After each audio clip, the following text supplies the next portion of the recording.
and special guests. Welcome here. Special welcome to our friends from K-State. They will be our speaker today. Dean and Susan Metzger is here too today, so we're glad to see her as well. So committee, and we had a few more coming, but we're going to go ahead and get started. And so with this, Dean Minton from Kansas State.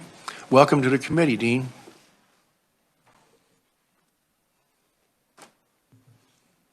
Thank you very much, Senator.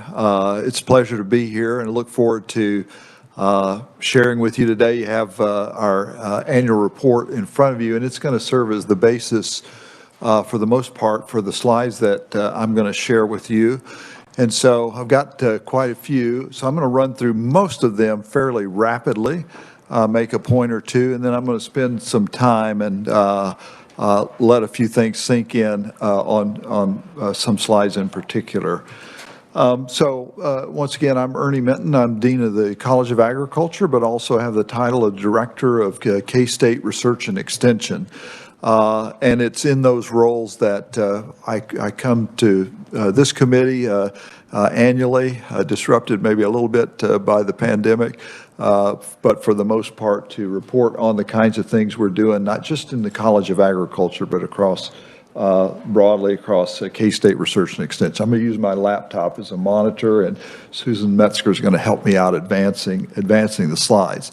So I'm going to begin with one of the punchlines, and this is something that I hope that you'll take note of. Our new president, Rich Linton, he's been to speak, I'm sure, several times since he arrived on Valentine's Day, February 14th. He was here on the 15th, already drinking out of a fire hose, and I think one of the messages that he brought is agricultural facilities are really one of K-State's top priorities. And so what we've done in this slide is to illustrate for you just really how serious that situation is. Now, what I have represented here are all of the buildings on main campus, which we teach, conduct the laboratory portion of our research, and to a certain degree execute some of our extension programming as well in Manhattan. So I just want to emphasize this doesn't include our North Farms, which dairy, feedlot, poultry unit, swine unit, et cetera, nor our outstate units. These are the on-campus buildings. And what I want to point out to you is the far right-hand column, which looks a little bit like my freshman transcript, but unfortunately, it really reflects the dire situation we have on campus with those buildings. And so with the facilities condition index that you see listed there, two of those buildings, Feed Tech and Schellenberger Hall, that house our unique Department of Grain Sciences and Industry, really have fallen into that F category. You can see we did quite a bit of building in the 50s and 60s, and obviously those buildings are nearing their functional end. I would say that Schellenberger and Feed Tech are actually failing, and that's reflected in that grade. And so in our master plan, we plan to address those buildings first.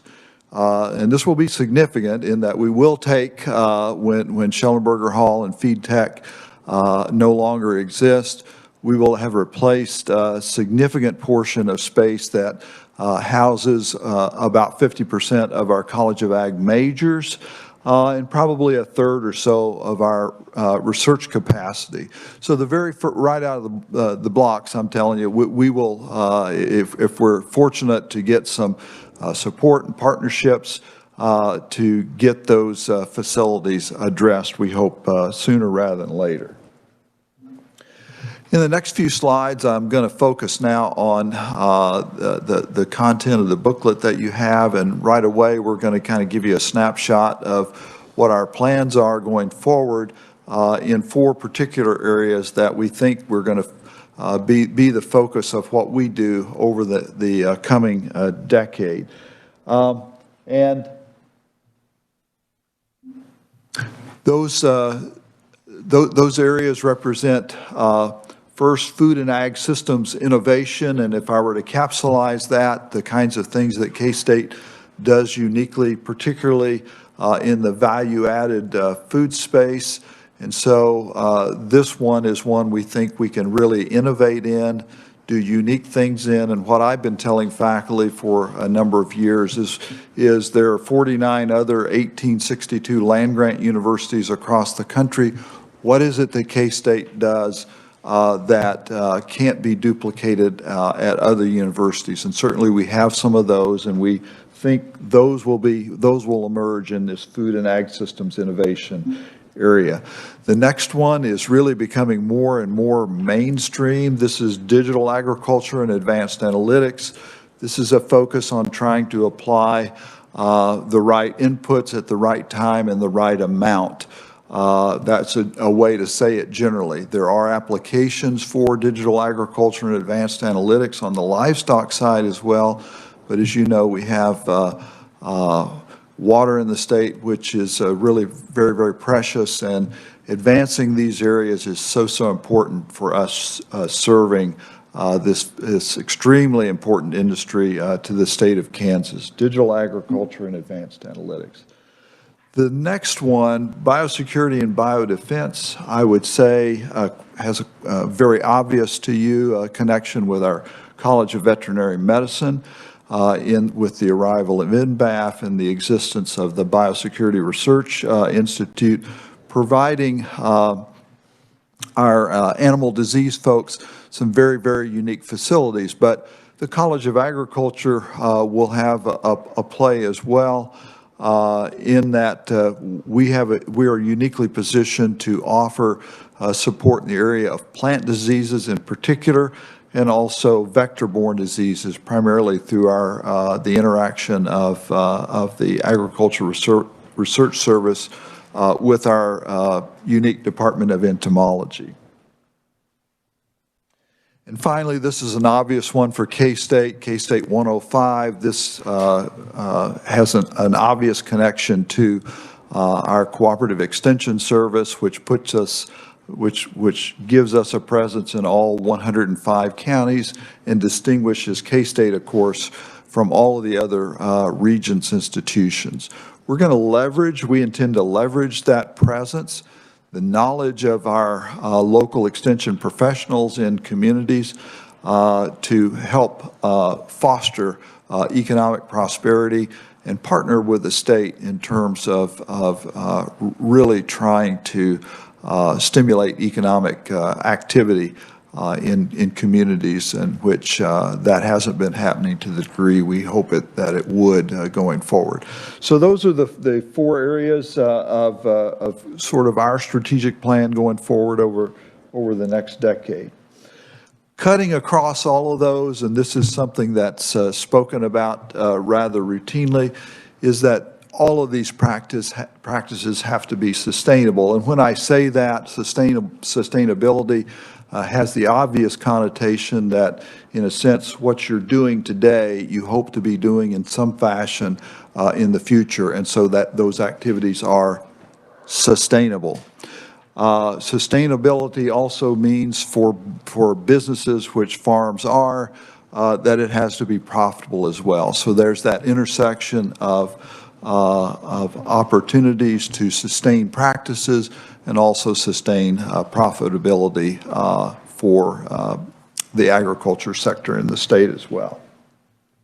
I'm going to next cover our three mission areas, education, research and extension, and then wrap up with some additional points. First with education. K-State's, we're really very, very pleased that the College of Agriculture is recognized nationally in a top 10 fashion. Here what I'm representing is where we are with a web service called niche.com. I want to point out to you that the universities 1 through 6, which are listed above us, and K-State has been 6th, we were 8th, and this past year we're 7th, so we've hung in there in kind of the same group.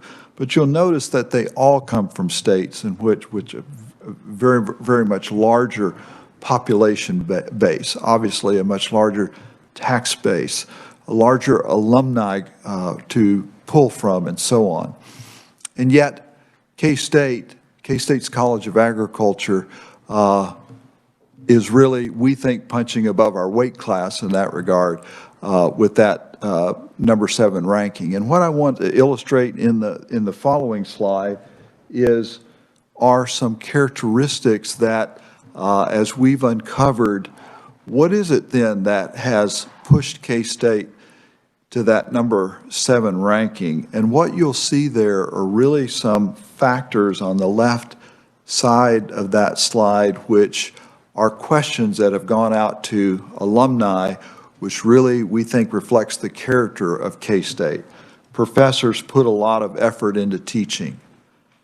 Professors care about their student success, and you can read the rest. And what that really says is there's a strong degree of caring that comes forward, and K-State ranked first in all of those characteristics above all of those other schools. And this is what pulled us into that top 10 ranking. So we're very, very proud of those kinds of data and how we got there. Our graduates from the college remain in demand, and our placement rate is consistent with the overall university average. And so what is represented in this particular slide are degrees conferred over the last decade or so, and you can see that they've hung in really quite nicely for the college. Enrollment has been declining, and so there will be a time when the number of degrees conferred catches up with that, and so we've got to work very, very diligently to try to understand that loss and how we, with a highly ranked College of Agriculture, can convince more students it's a great place to get a bachelor's or a graduate degree. Now, this one I'm going to spend some time on. We've titled this slide From Access to Success.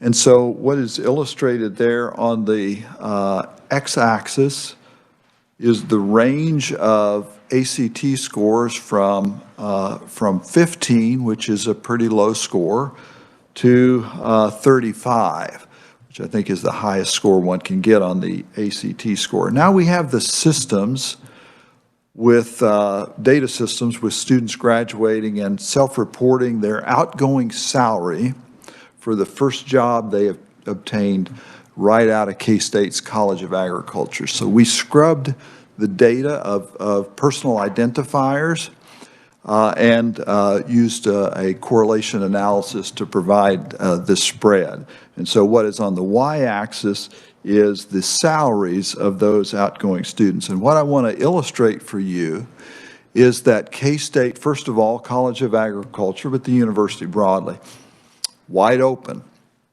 There are opportunities here for students which either had challenges with preparation through high school, maybe the standardized testing at their local school wasn't all that good. Whatever the case might be, they didn't score well on the ACT, but they were accepted into K-State. That's not to say that advising them or getting them out was easy, but when they go out, you'll notice if you sort of visually draw a line vertically at the 25 ACT score, and at $50,000, there is many students going out above $50,000 with ACT scores of 25 or below, as those with 25 or above that were really higher, you would say, better prepared students perhaps. The point is, the College of Agriculture adds value to those students, and we're really very, very proud of that. And so this is why we've titled this one Access to Success. And again, you pair that with our placement rate, and those students have a great opportunity to make a great contribution. Whoops, I think I've gone backwards here. Next, I'll flip to some measures of research success. I want to point out to you, and this is again over the past decade on the x-axis and millions of dollars brought in by the college. On the y-axis, significant growth in terms of our ability to bring in extramural funding from 2011 to 2015, when that number more than doubled. And we've been able to maintain a high rate of productivity actually since then. The point, I think, though, is that our success has, in a certain degree, plateaued. And we think there are reasons for that, and it's a convergence of the fact that we've got a high level of success. We've removed, we think, a lot of barriers to success for our faculty. I think the problem is there are fewer faculty and support staff that remain for us to execute that research mission going forward.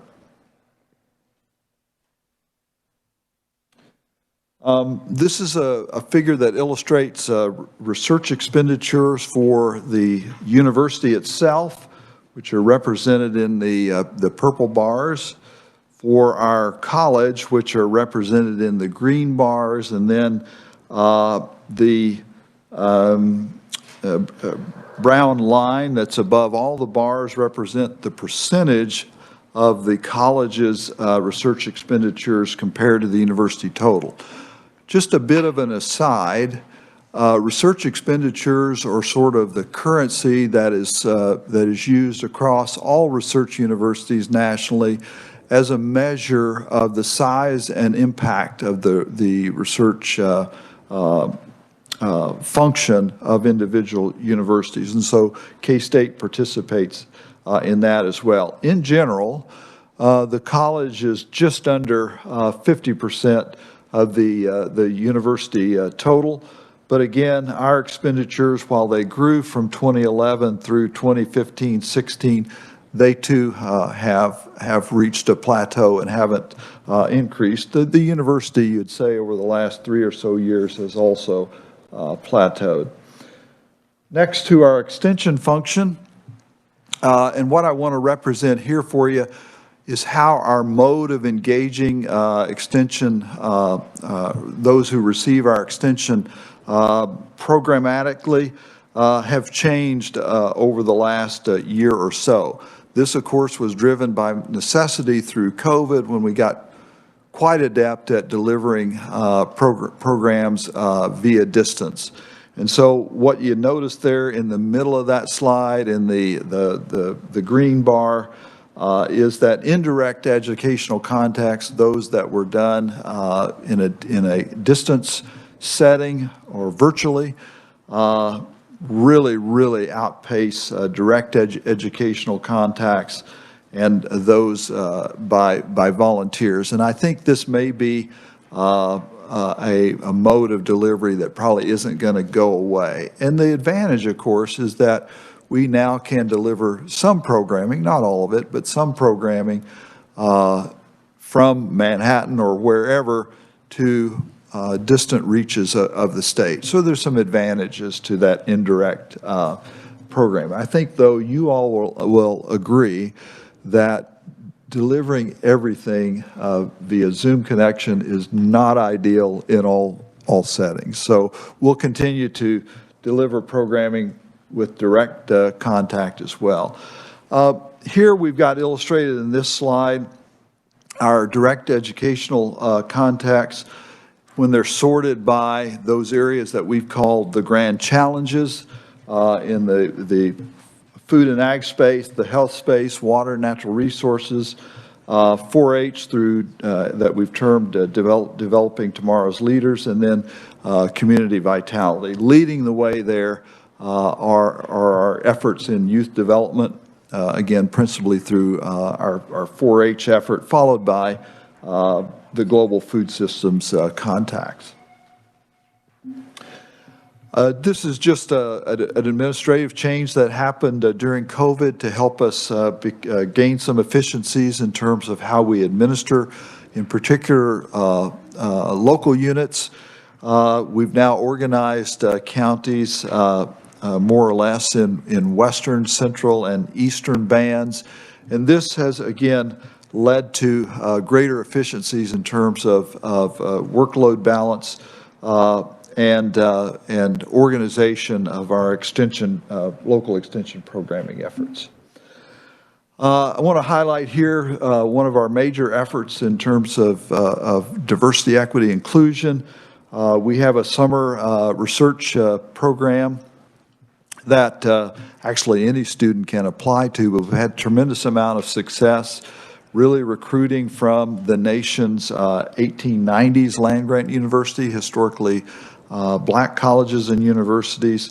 Our Assistant Dean for Diversity Programs in Agriculture, Dr. Zia Wiley, has a great connections across those schools, and we've had students from all but 3 of those land-grant institutions. I think 16 of 19 is the number, and look forward to checking the box on all of those students going forward. A very nice summer research program. And of course, one of the ancillary goals is to recruit graduate students out of that pool of students. Just here a few pie charts for the various mission areas for the college and how they're funded. The teaching section here in the college, mostly driven by state appropriations and tuition. Our research effort, the Agricultural Experiment Station, and this implies not only, again, what we do in Manhattan, but research that is conducted throughout the state as well. Driven the execution of grants and so on is a real predominant area there of funding. Most faculty salaries that conduct research are in that state appropriations chunk. And then for extension, the thing I want to point out there is that the contributions of local, county, and district units represent the greatest area of funding for our extension service. Moving on to some critical points I want to make. So I want to circle back to my first message, which is was about the condition of the conditions of our buildings on campus, which are in very, very dire need. So that's one take-home message. This one is another one that I want to spend a little bit of time setting up. It's a very, very important point here. What is represented here on the x-axis are the fiscal years from 2001 to 2021, so over a couple of decades, over the last 2 decades, and millions of dollars on the y-axis. And if you'd focus your attention on the purple line at the bottom and the fitted kind of amber-colored line through those data points, the point that I want to illustrate there is that the funding, and this is the ESARP funding line, this is the line that we get, the sub-agency line that comes to K-State to fund all of our food and agriculture research and our extension efforts. So not the teaching side, but research and extension is funded in this line that's has a horrible abbreviation, Extension Systems and Ag Research Programs. And so that has bounced around more or less around $50 million over the last 20 years. If you take those appropriated dollars and put them back into a consumer price index adjustment to account for inflation, you can see that we've lost about 25 million over those 2 decades in buying power. And so what this means is we're able to support fewer faculty lines, we're able to support fewer support lines, and so forth, that support our research and extension enterprise, again, just because of the loss of buying power in that line. And so I indicated earlier that our ability to grow the research side of the house seems to have plateaued. And I think one of the factors probably is we have fewer, and we've got data to really document this, fewer FTEs of faculty writing grants and less support staff to help support those grants as well. So this, we think, is a very serious situation, and results in our inability to fully staff not only faculty lines in Manhattan, but of course across the state at our regional research and extension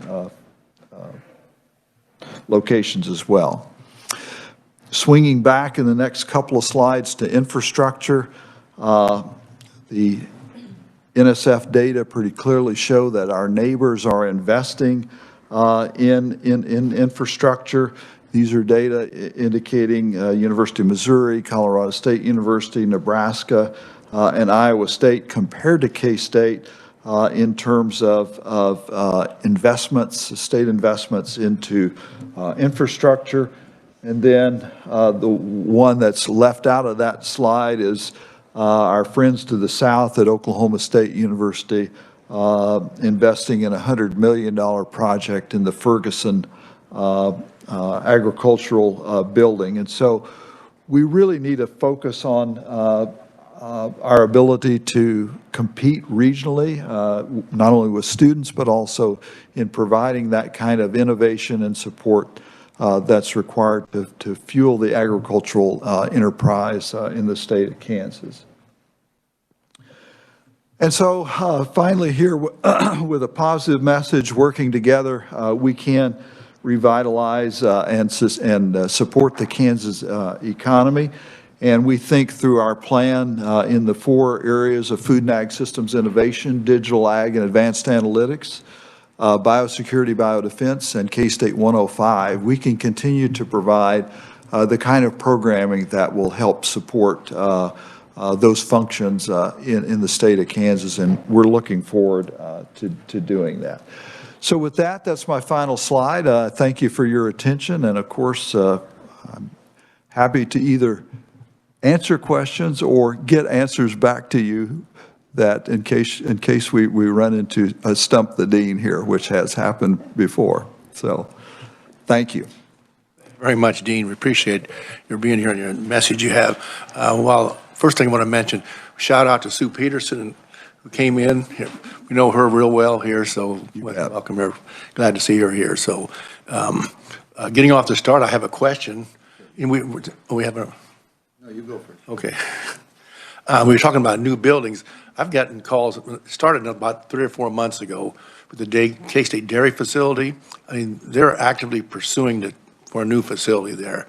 And I didn't know where that was on the list of priorities, because they we're trying to raise the money, and they have a $15 million plan in place. So just can you update me where that's going? And yeah, so what we've tried to do is make sure that our messaging, and when I say ours, from the dean's office and also director of research and extension, we're consistent with the message that's being carried forward by our new president and others in leadership on campus.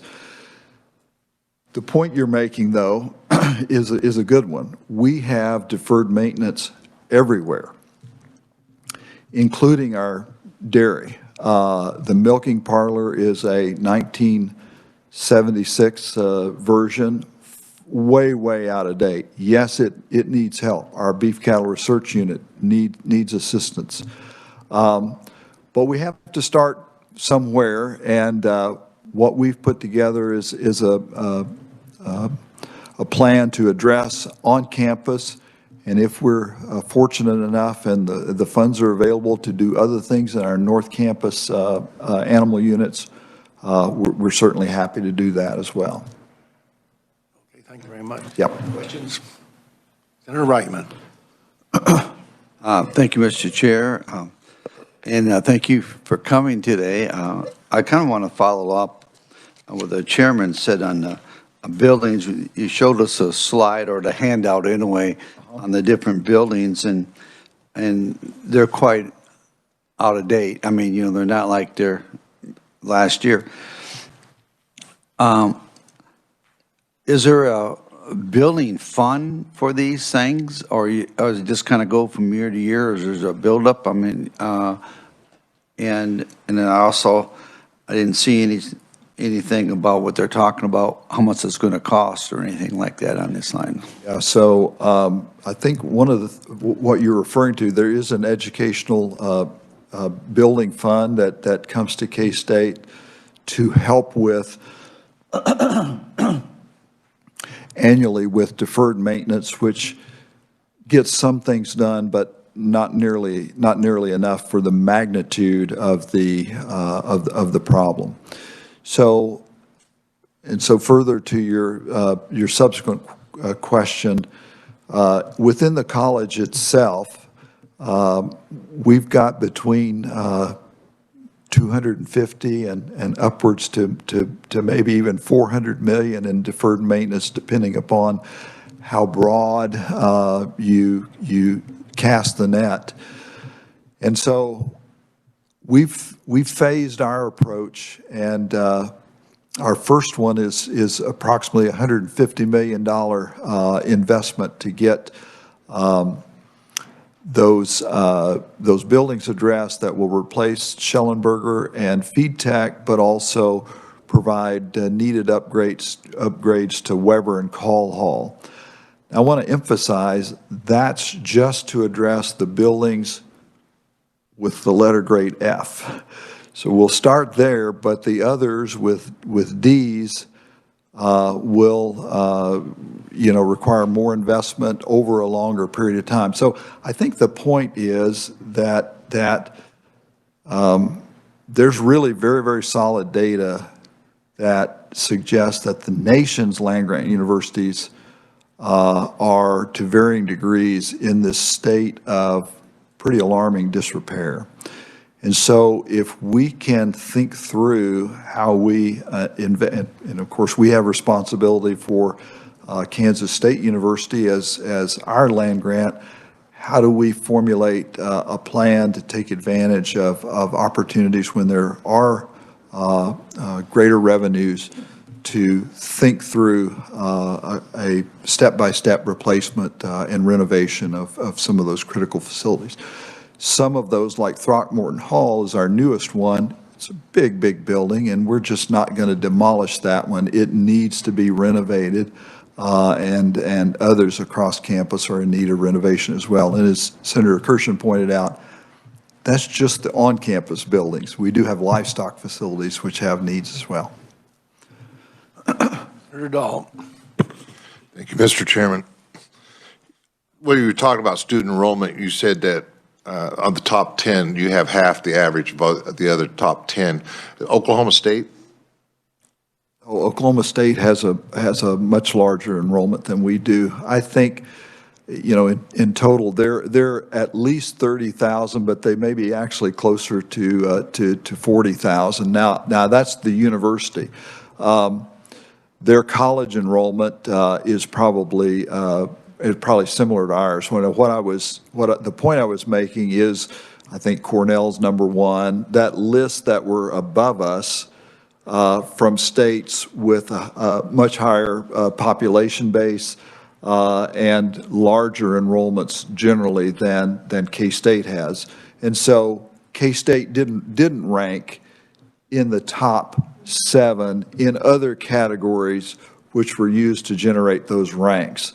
And the point then on the following slide is what brought us up into the top 10 are really those things that you'd lump into that care for students, and that's where we K-State really shone well.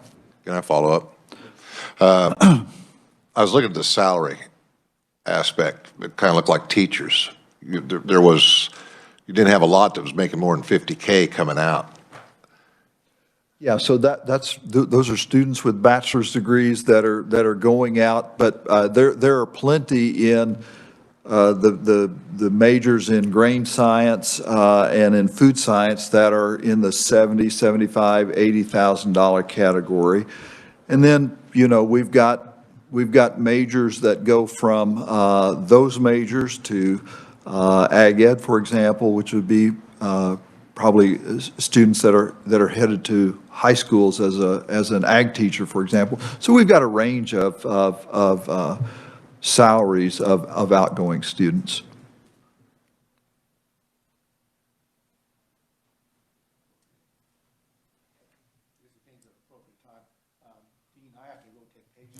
You bet. And so I'll turn it over to the Vice Chairman, Senator Reitman. He can recognize Senator Straub as next. Okay. Thank you very much. Sounds good. Thank you. All right, Senator Straub? Thank you, Mr. Vice Chair, and thank you, Dean Minton, for being here today. You talked about enrollment declining. Can you allude a little bit to what might be causing that declining enrollment? Yeah, I think it's probably a multifactorial kind of situation. Of course, it's not just happening in the College of Agriculture. It's happening at K-State generally, and we're trying to understand that. If we look at our demographic in particular, our greatest single category of loss is in Kansas high school males, which are coming, fewer and fewer to K-State's College of Agriculture. And so, I think there's probably a demographic factor. I think another thing is, of course, there are opportunities locally for students to get out of high school and maybe snag a pretty good job right out of high school and to either defer college or elect to do something else locally. And then, of course, they're balancing that with, yes, they're going to incur some debt while they're at K-State or any institution of higher learning. And so I think there are just a number of factors that are probably driving that. I think you could juxtapose that with the reputation. I would say niche.com, we don't subscribe to that. We have no real affiliation with that. This is an independent third party. And there's another outfit called College Factual that actually had us ranked first among all colleges of agriculture in the United States. The point of mentioning that is it isn't like we're 30th or 35th in reputation. We're regarded quite highly. And that isn't itself a pull. So we've got to communicate our value, I think, to a broader range of students. For example, I can imagine that a student at one of the Olathe high schools, for example, they might not think to look into a College of Agriculture for a career option. And yet, in our Department of Grain Sciences and Industry, without having any farming experience, they can quite easily settle into a really nice career in the food and ag sector. So, yeah, I think we can point to several factors, probably not one single factor, and maybe have a challenge in terms of delivering all the things that the College of Agriculture can do to the right science teachers in the right parts of the state, and maybe help out within Kansas. But then again, we're looking at Missouri, we're looking at our reach into Big Ten country and even into California. Follow-up question. I know living in the middle of Kansas that we have a high need for jobs, or not jobs, we have the jobs, we have a high need for workers, laborers in the agriculture industry. And my concern is that I don't know that it has been thoroughly reviewed, but the mandates that the university had put on students over the past couple of years, I think has maybe affected enrollment negatively. And how are we going to fill those open jobs if we don't have people coming out of our College of Agriculture to fill those jobs? Yeah, for those jobs which require bachelor's degrees, there are multiple opportunities for employment. But, you know, I think it extends to a whole variety of job openings that are available, not just in rural sectors of Kansas, but in support of the agriculture sector broadly. I went to our career fair last fall, and this is a universal message, regardless of whether it's pet food, implement companies. They just can't find enough graduates. So there are great job opportunities if we can get the kids to campus. I have a couple other questions, Okay, but I'll let we'll go someone to- else yes. go and then. Senator Fagg.